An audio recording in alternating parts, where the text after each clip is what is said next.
breaking up every pillar of democracy. Because there wasn't no damn democracy from the beginning. It needs to be broken up. Now you got my sisters in there. 102 women in Congress. Boy, am I happy. And one of them said that she was using some funny language, brother.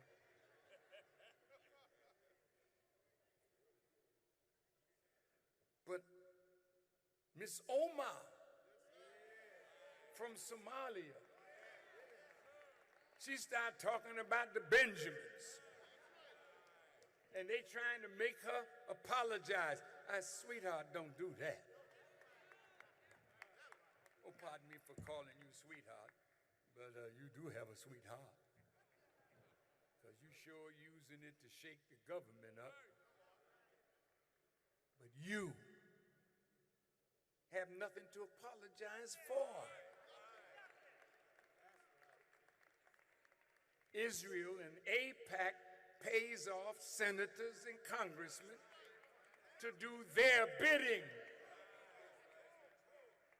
So you're not lying. So if you're not lying, stop laying down.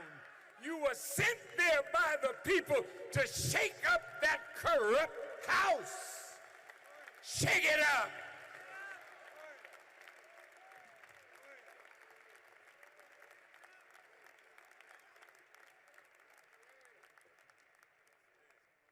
My young Puerto Rican sister,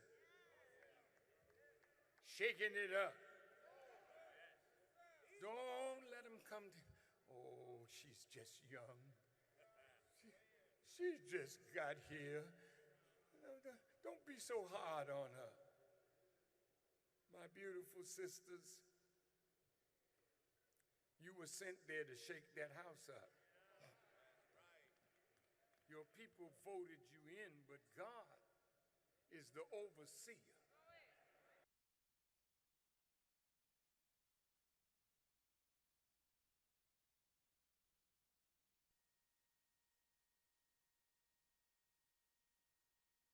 Falsehood. I'm your host, Brother Darrell Muhammad. Breaking up every. And I'm Sister Deborah Muhammad. Welcome to the Community Defender Talk Show. Awesome. And look, we have a wonderful show planned for you. And of course, tonight's topic, with everything that is going on, we're going to go back to our roots and what we've heard so often, and that is that God is in control. And that's one thing that as black people we say a lot, but we have to begin at some point to believe that God is actually in control.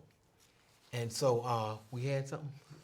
Yes, come on in, Brother J, from the staff of Community Defender, one of the hardest hitting show in the entire world for our 20 plus years of dedication. We want to hand Sister Deborah.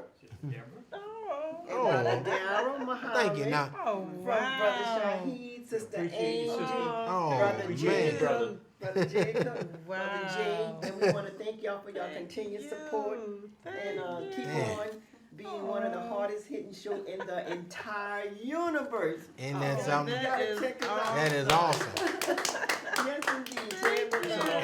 And I don't see no gray hairs on Sister Deborah or Brother Darrell. Well, you don't see any hair on my head, Yeah. gray or otherwise. Yes, indeed. But That's this was truly a pleasant surprise, and I just want to say to the viewing audience, I didn't know what was happening when they walked here, but we definitely accept that appreciation. We take it, of course, as encouragement to continue until the work of raising our people up to mental and spiritual consciousness is done. And we would just hope and pray that Almighty God, Allah, is pleased with what we do, what we say, and that if He's pleased, then we're pleased, you know. So all praise is due to Allah. We have to just give all the praise and all the glory, as we used to say in the church, to the Lord, right? That's right. And that's what it's about. And of course, we want to let you know that God is in control. This is true. There's so much going on until really the community defender needs to be. It really needs to be 2 hours a day, 5 days a week in order for us to adequately cover That's the right. intricacies of all of the issues that are confronting the country, but in particular confronting black people. Now, a lot of people are really bugging out on these tweets and retweets and double downing of the previous tweet that Trump is doing. And these tweets telling people to go back where they came from, for the most part, is what we've heard for many years. We've heard the same thing. Even as black people in America who were kidnapped and brought over here, we've been told what? To go back to Africa. In one of the Spike Lee movies, the guy is made to go through all of the different iterations of what he thought, and then at the end it was go to F back to Africa, you know. So they've always felt this way, and I think Trump is speaking to what's in the heart of the average white man and the average white woman, and I think the average white man and average white woman are feeling pretty good because they have somebody in the White House who's not really doing anything for them. Don't get me wrong, but he's definitely making you feel good. He's just not doing a damn thing for you but bankrupting the country. But as long as the rhetoric is racist, as long as the rhetoric is appealing to you and the hatred that lies within your heart, you're going to continue to vote for and push for Trump. So many people are acting shocked, but I would be shocked, Sister Deborah, if people were not supporting Trump in what he said, because it's been the kind of thing that I have heard all my life. There's never been a time in my life where that sentiment that he expressed that I hadn't heard. It just is what it is. And then, of course, we have somebody from the sheriff's department who echoed those things. And so we have people out here policing the community, supposedly policing on an equal basis, who feel the same way as Donald Trump feels. So there's more of a consensus, I think, in the white community for what Donald Trump is saying, Right. because hatred is what has got us to where we are. And it's that hatred, that feeling of insecurity that the average white person has as the populations of Latinos, blacks, Asians, and all of the darker people rise in America. They are afraid of losing control. But little did they know that Trump is not going to give them any control. He's going to give all of the money and all the resources to the top 1/10 of 1%. And they are so blinded by their hatred for somebody whose skin is nice and dark that they're going to go with Trump because of that hatred. So they're using the hatred against them, really, as Barack Obama tried to tell you, to rob you blind. They're robbing you blind. And they're about to go after your Social Security. But because you are so afraid of black people really working hard and achieving in America, you really don't want that, even though you tell everybody to get up and get off your butt and go to work and make something out of yourself. Then when they do it, you're upset with them. When a person has a good home, has a nice car, builds up some wealth through their ingenuity and through their hard work, and they're black riding down the street, they get pulled over and often shot because they're driving a nice car. Don't forget what Will Smith was told by a cop who pulled a gun on him. You're an N-word in a nice car, so shut the F up. That's what Will Smith was told. So it's a situation where Trump and his sentiment is what the average white guy is thinking. It's what I've heard all my life from the average white guy and the average white woman. I've heard this all my life. There's not been a cessation to racism. And what we have to understand is that America is a racist country. It is an anti-black country. Anytime you spend $50,000 a year to house somebody in California, when you could have educated them for $9 it means that you must hate them if you're willing to spend all of those resources for their destruction. And so that's the realization that we have to come to. And nobody has ever voted their way to freedom. You do other ways to get it, but you never can vote your way to freedom. You have to be unified. You have to spend with your own, but you're not gonna vote your way to freedom. You didn't do it when Barack Obama was elected, and you didn't do it when Clinton was elected. You didn't do it at any time. And we have to realize that God is in control, and black people, we just need to align our opinions to be what God says. We are with what God says. You follow what I'm saying? If we align our desires with the desires of God, rather than the desires of white supremacy and the corresponding myth of black inferiority, we would be in a lot better situation. But we're mourning because we're having to realize something we didn't want to realize. That is that it ain't Trump. It's 70% of them. You understand what I'm saying? It's not Trump. It's most of them feel the same way he does. And all of the congressional delegation echoed Trump. All of them. Why? Do you think by them standing up for Trump in his racist tweets and racist statements that they're going to pay a political price for that? No. They actually are going to go up. And now Trump's poll numbers are up. The more racist he gets, the more support he gets in general, but the more support he gets from American whites. American whites have loved racism. That's why 20,000 people can come out when a black man is castrated and lynched and burned and cheer. This same morality is continuing to be the morality of the majority. They may not say it all the time, but Trump is helping black people to see who their neighbors really are, who their Facebook friends really are, who their friends on Instagram and their coworkers really are. Racist people who just tolerate you but really wish that you were dead. Sister Deborah? Well, when you said that, a couple of things come to mind. And the first one is when you talked about how the Donald Trump was telling the women to go, back where they came from.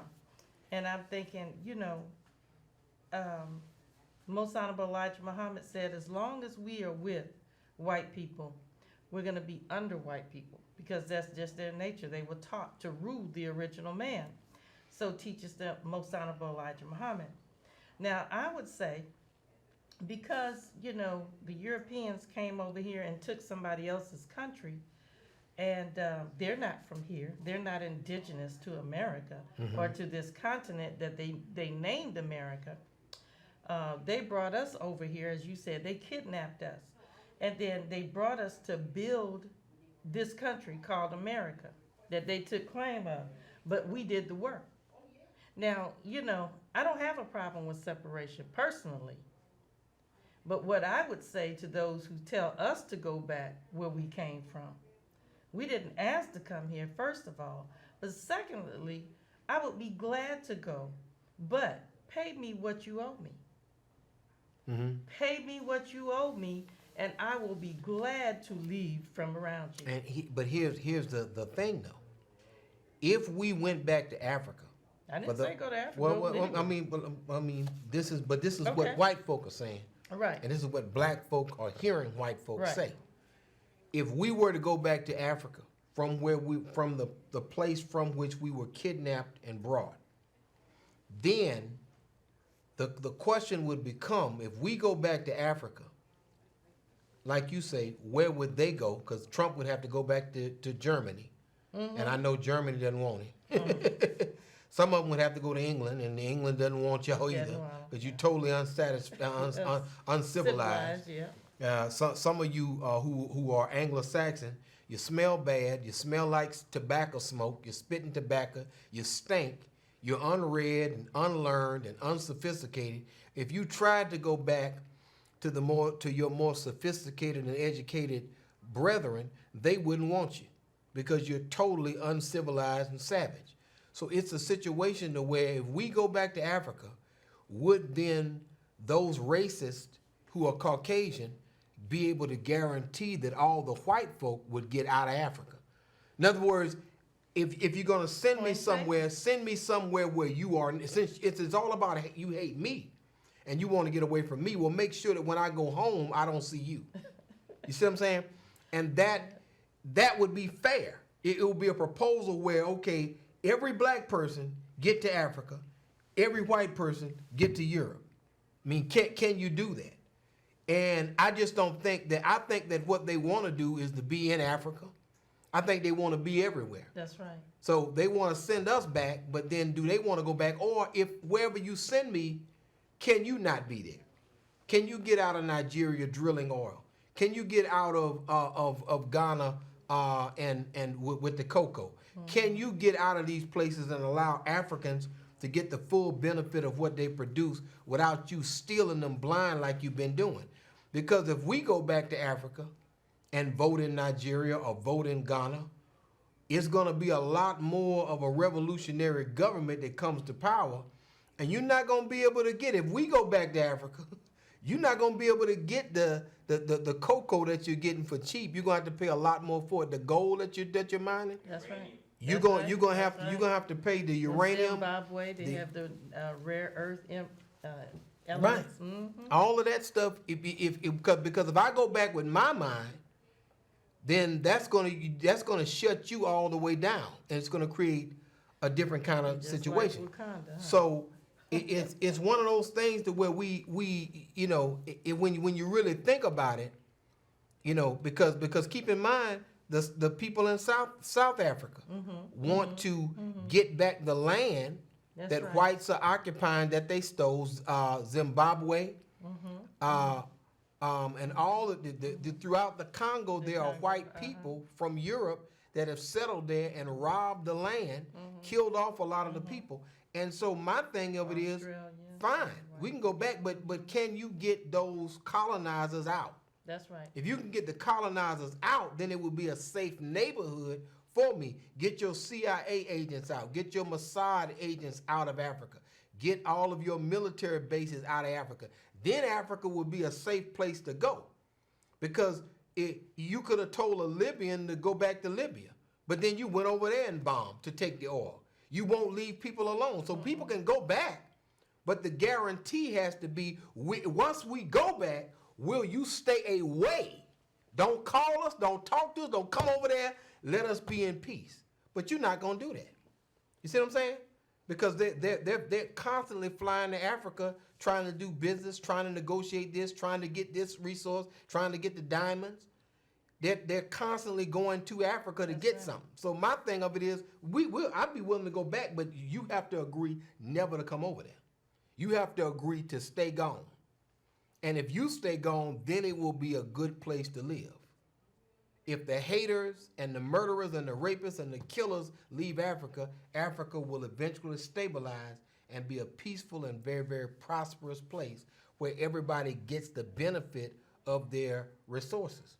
It's just what it is. Now, I have a second point. Go ahead now. The second point was that I was watching D.L. Hughley on his show, and he was talking about the comments that were made. And he was saying that America and white supremacy, racism are synonymous. And did you hear that? Mm-hmm.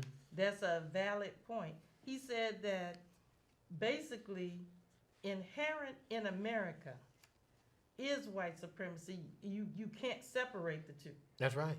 And so the only way for you to get rid of white supremacy in America is to start all over again with a brand new system of things. And that's just real. We're looking for a solution to something that's literally inherent in the system itself. Mm-hmm. Is a system of oppression to everybody who is not white. So for us to look for, freedom, justice, and equality here is something that we won't have. It just, it can't exist because it goes against the very foundations of this nation anyway. I think that the presence of truth is causing problem for those who want to keep the lie going. So you got people like Lindsey Graham, who is a murderous beast, really. And all of these people who are criticizing those 4 women in Congress Right.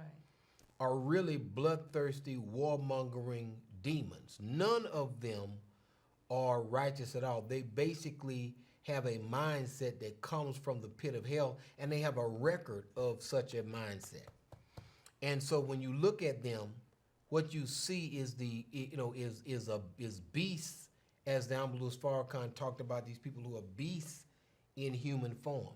That's what they are. They look like people. They look just like people, but they're not people. Right.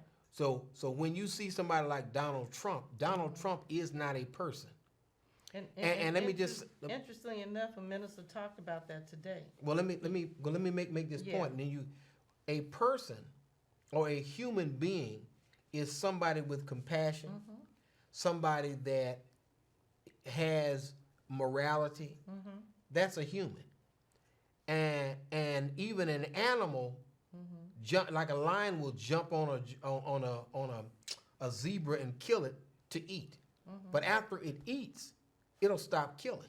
Well, that's what the minister said. He talked about Nebuchadnezzar and Belteshazzar, and he talked about Daniel interpreting the dream, and he said that there was a man that had the heart of a beast. But then he said when he interpreted the dream and he was explaining to him what it meant, he talked about the fact that the man that had a heart of a beast, if he made the right decision, that the actual heart would turn back to the heart of a human. Excuse me. He laid it at Donald Trump's door because he wanted to speak, or his step. He wanted to speak to him, and basically he was saying he was giving him an opportunity to make the right decision by us, so that the country can get an extension of time by doing right by black people. And he said that we need 8 to 10 states here in the United States. Now, here's the thing, because there are people who are out there listening who think that separation, number one, is hateful. That's what they think. And they think that we're all Americans.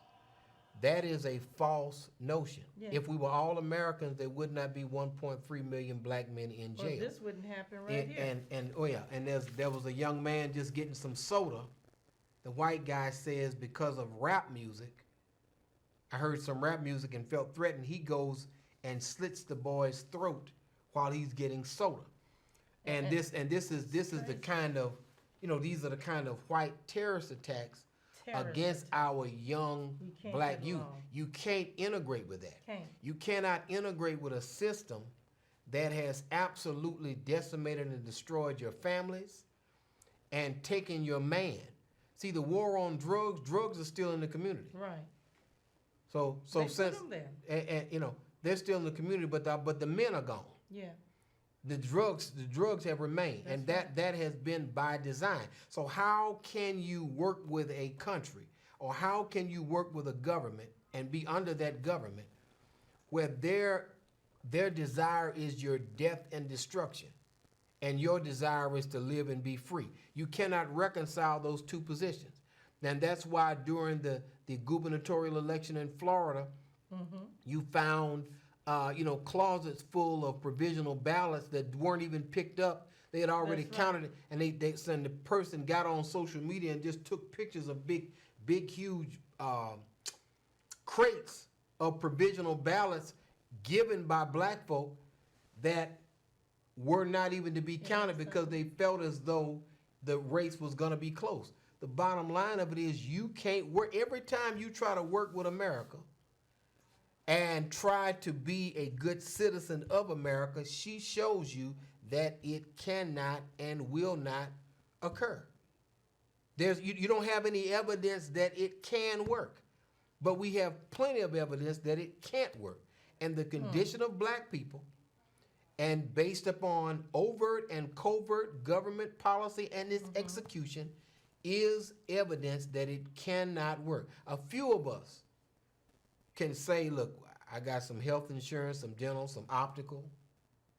I got some little Blue Cross Blue Shield, a little 401k. I got a job, and I have a late model vehicle and a home. And you can say, well, okay, I got this.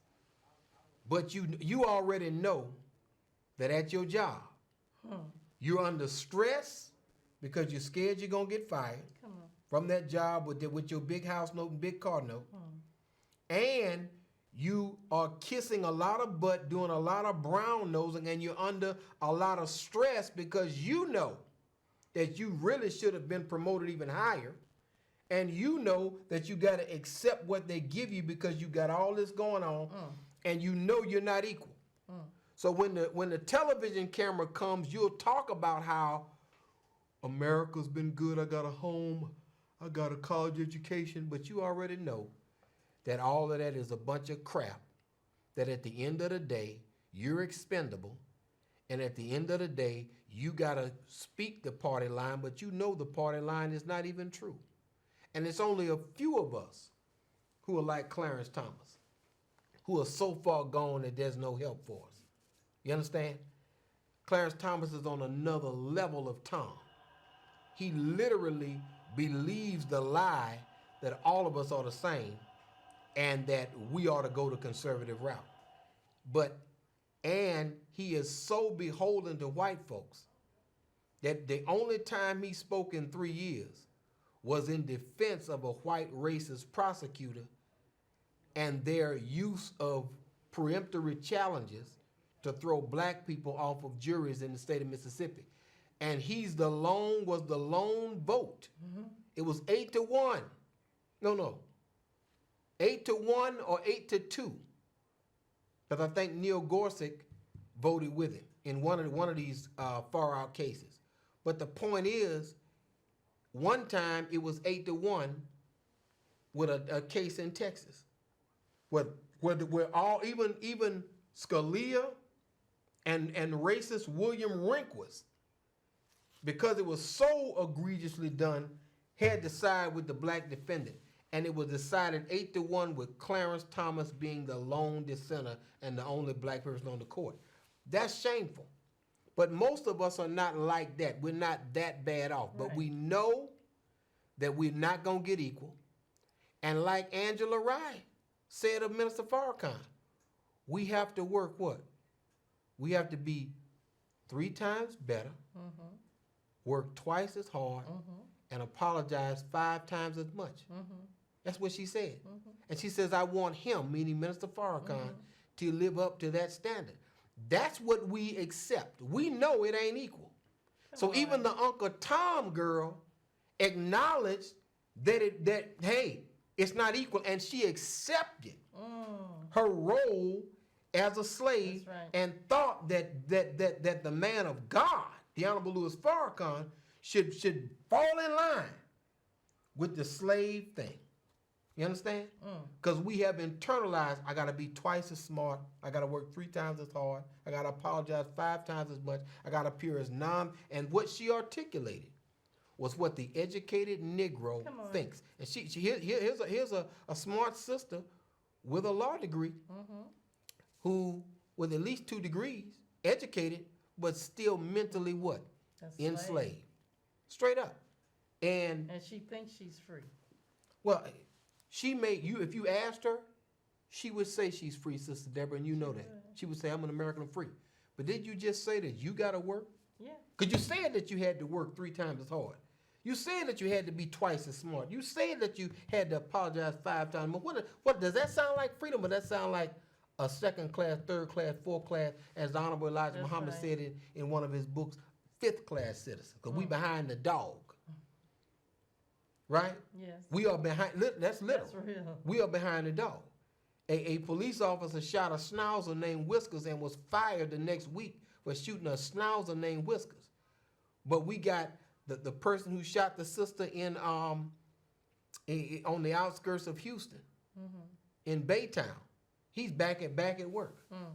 But the person who shot the schnauzer had to really work hard to get his job back for shooting that little bitty toy, the indoor dogs that people like.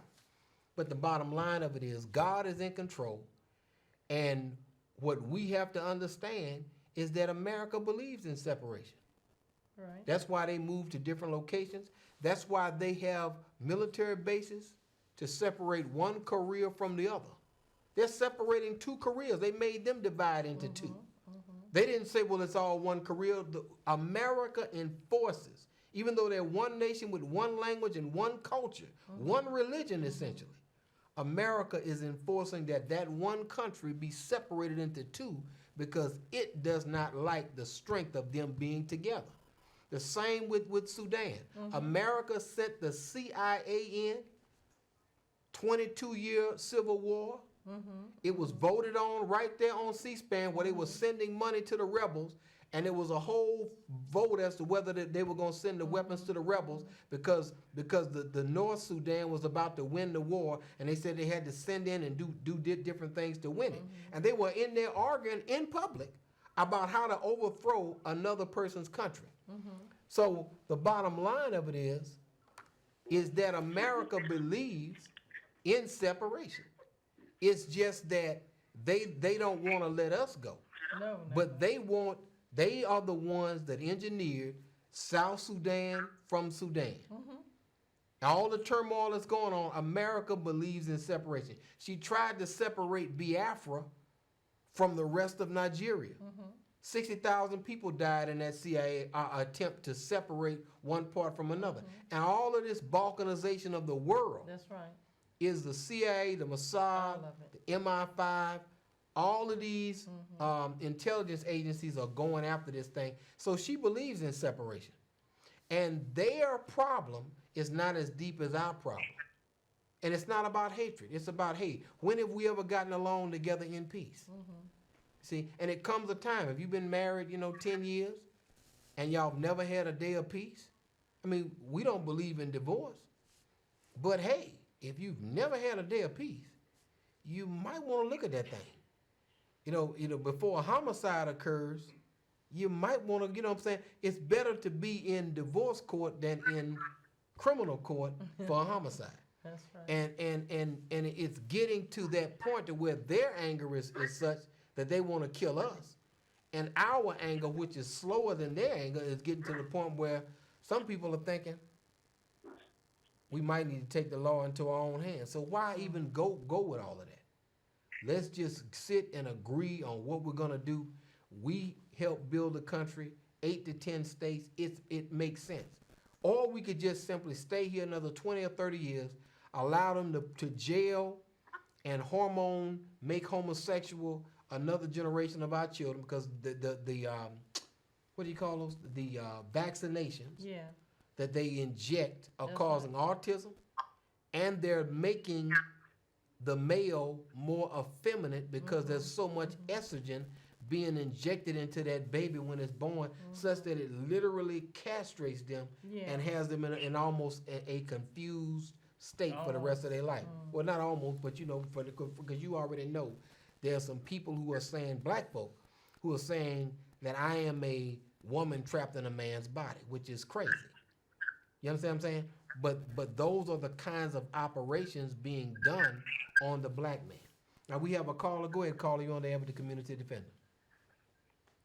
Yes, good evening. I want to thank y'all so much for the umpteen years y'all done with the Community Defender. I wanted to make a comment. And American Airlines had made this sister wear a blanket because her outfit her romper was too provocative and people felt uncomfortable about that. How many times do you need to find out that integration has never worked for us? When you look at all of these black football players who make millions of dollars, refuse to bring the black woman that was with them when they barely had one pair of shoes. When they get all that money, they got Susie B with them. How many times do we have to say integration does not work? Thank you. And it's really not, and I want to reemphasize this. It's not about hate. My mother and father are divorced.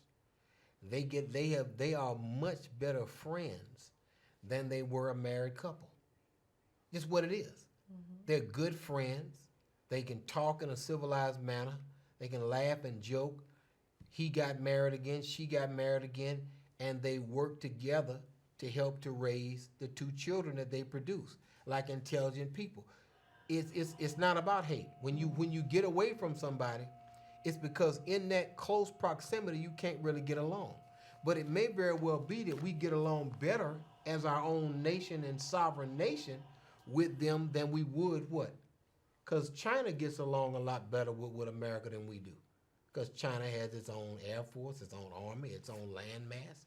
True. When you have your own, you get along better with others that have their own.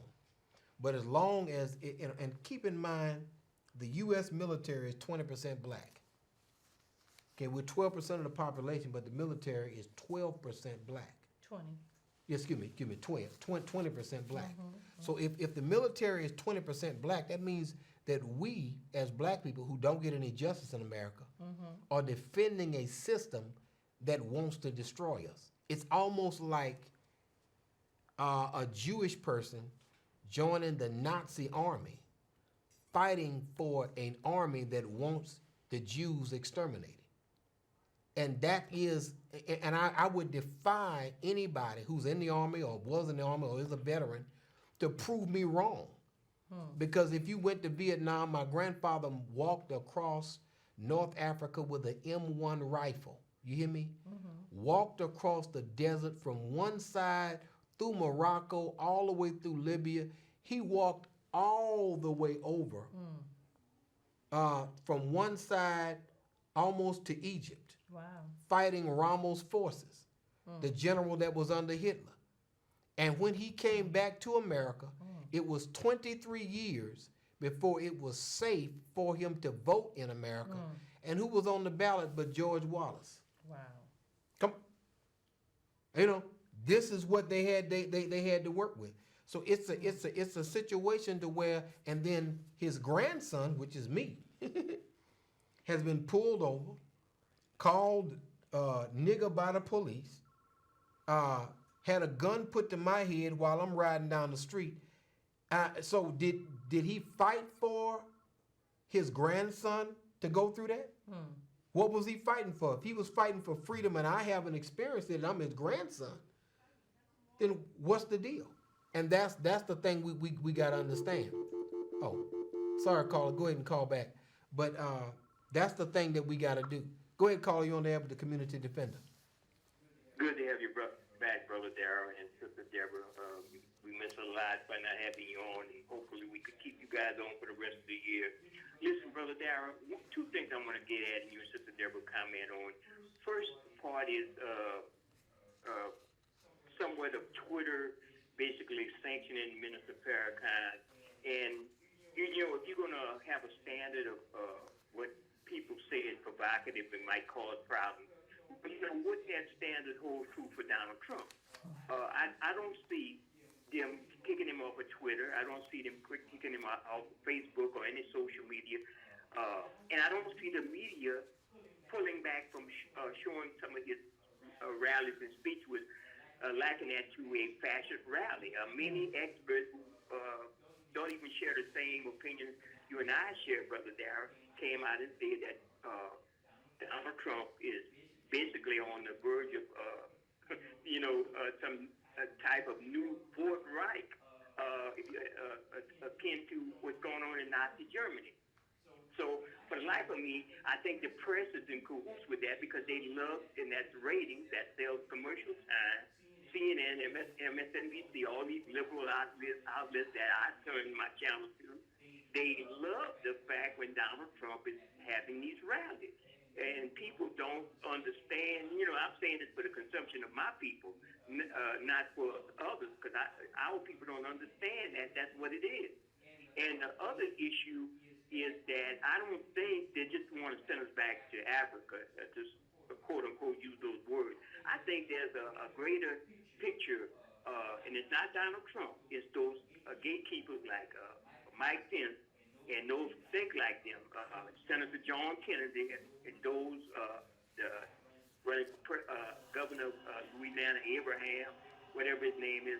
The greater agenda is genocide, Brother Darrell. It's not sending us back.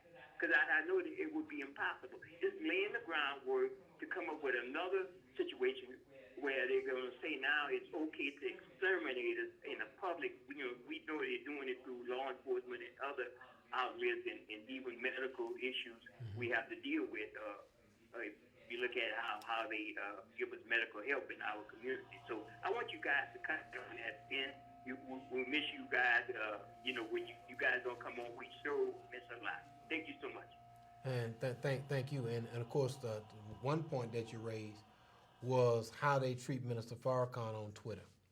The Honorable Louis Farrakhan has been, sanctioned on Twitter, and basically his account has been frozen where it can't be updated because they say that they made a new rule. The rule was designed to slow Minister Farrakhan down because of his great following, and he's reaching people and making them more conscious. He's making them more conscious. I'm going to read one of the tweets from the Honorable Louis Farrakhan. It says, start practicing the doing of what is right, loving your brother and your sister what you love for yourself, loving for your brother and sister what you love for yourself, doing unto others as you would have them do unto you. So that's one of his tweets, telling people to do what's right. The other, young people will follow us if they know that we are for their success, and we are willing to share with them the knowledge of our life experience so they won't make the mistakes we have made starting from scratch. So he's telling us if our young people know we're sincere, we'll be able to teach them and give them the benefit of our experience. So those are just two examples of the kinds of tweets that the Honorable Louis Farrakhan puts out here. But they're taking one tweet from a couple of years ago, and they're saying that violates a rule from last week. So they're using what they call ex post facto rules. They make a rule, then that rule applies to something you said 5 years ago. Then they freeze your account because what you said 5 years ago violates the rule that they just made 5 minutes ago. So it's those kind of games that they're playing with Minister Farrakhan's Twitter account, and it was those kind of games that they use with respect to Facebook to have an excuse to ban him, because his voice is a voice that white folk don't want. Well, I just want to say that. Or white folk in power, I should say. But go ahead. Yeah. With the whole concept of the social media and how they're trying to box Minister Farrakhan out of social media. There are a couple of things. You mentioned the caller talked about, why isn't the president held to the same standard as they're holding, the Honorable Minister Louis Farrakhan.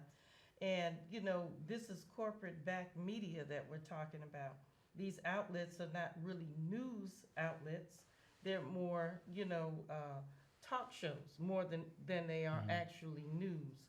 And so when you have a corporate-backed media, of course, the people who are the ones that are the owners of the corporations dictate what news is going to be put out there or what is attractive. They just want to get traffic to their channels. Because now you have it where, the traffic is being diverted so much through social media, through the internet. So whatever is sensational, that's what they want out there. They're not interested in the truth, which journalists are supposed to be interested in the truth. But what they're interested in is the ratings. And so what they don't want out there is the truth. Because the truth, of course, will shed the light on what they're doing. You remember what Jesus said about the truth. He said, ye shall know the truth, and the truth shall make you free. So when somebody wants you enslaved, that's right. They keep you in a bunch of lies and the dark. And one of the things that we raised before was how they report on Venezuela. Juan Guaido, who is backed or recognized by 60 countries, or by nearly 60 countries as the legitimate president. Juan Guaido, who is recognized by. But then you got to ask yourself the question, how many countries are there? There are 193, which means that 133 recognize Maduro. But they don't say Maduro, who is recognized by the majority of the countries on earth, which would be true. They are trying to lay something out there to make you think a certain way about Juan Guaido, who went to school at, think, Georgetown, Right. or George Washington University, or either Georgetown, one of them. But he was educated in the United States, is a privileged guy who is handpicked by the CIA, who Right. the people of Venezuela don't even really know him. Right. So I was just saying that to illustrate the point that they use the news media to steer your thinking in a certain way, but not to uplift your thinking so that you would be operating in the truth. And that's just one example. Exactly. The minister said today, wherever you see wealth, he said that's where the Jews are going. He said that in the Talmud, that they said that you needed 3 things in order to be a man. And one of them was land, and another one was wealth. And he said, wherever you see wealth in America, he said that they tell their people to go towards the wealth. So if it's the wealth of the oil in Venezuela, if it's the gold in Africa, wherever there's wealth, they say that that's where they send their people. So in those countries, you'll find their people there, pulling the strings. But the point that I was making about the media, the social media and the corporate-backed media, what is going on is that the Honorable Minister LUS Farrakhan has gotten beyond their control. The internet itself has gotten beyond their control. And so now the minister is literally jumping, beyond the borders of America. First, it was beyond the, just black people in America, or beyond a certain small group of people. He jumped over that, and he went, to the whole of America. Then he jumped over that. Then he started going abroad. Now, the minister is meeting with heads of state, which he always has been, but in the day of social media, where people can get instantaneously. Before Donald Trump was tweeting, the minister was tweeting. Before the Pope was tweeting, the minister was tweeting. And so what happened is that they did not think for one moment that people would start listening to the minister. And that is really what this is all about. The minister said today that there is a general waking up of people all over the world. So you can't just sell us anything. Right, and I mean, it was something that on the Tucker Carlson show, where he actually had a guest on there that said there may be a false flag incident to get America into war with Iran, that the president should watch out for another Bay of Tonkin incident and not fall for it. That's on Fox News. So anytime the warmongering channel is warning the president about war, it's really bad. You understand what I'm saying? So it's one of those things to where, war with Iran. Now, everybody's saying, Iran must want war. No, that's why they signed the peace deal. That's right. America got out of the peace deal, or should I say Trump pulled America out of the peace deal. Now, they wanted peace and prosperity for their people. That's why they were giving them free education and free health care. You and I have to pay for ours. Right. Iran was giving college education away. Well, the Holy Quran, giving away. The Holy healthcare. Quran says that be not the aggressor. So we don't go around looking for people to fight with. Not as that's to look for people. That's un-Islamic. Now, but it does say that retaliation is prescribed for you.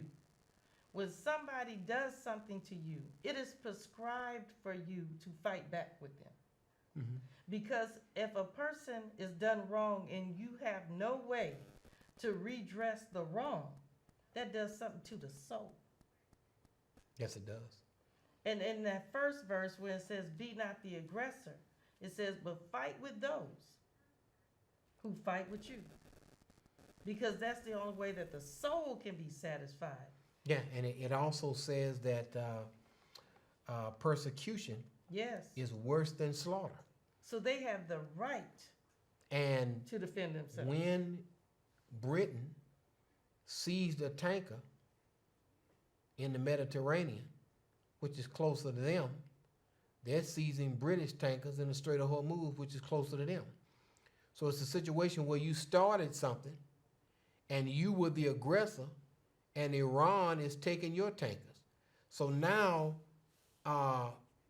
the traditional colonizers and racists in England who think that everybody who's not a European is their subject, now is finding out that these people are not, and they're under a religious obligation. People have to understand that we don't turn the other cheek is not in the Quran.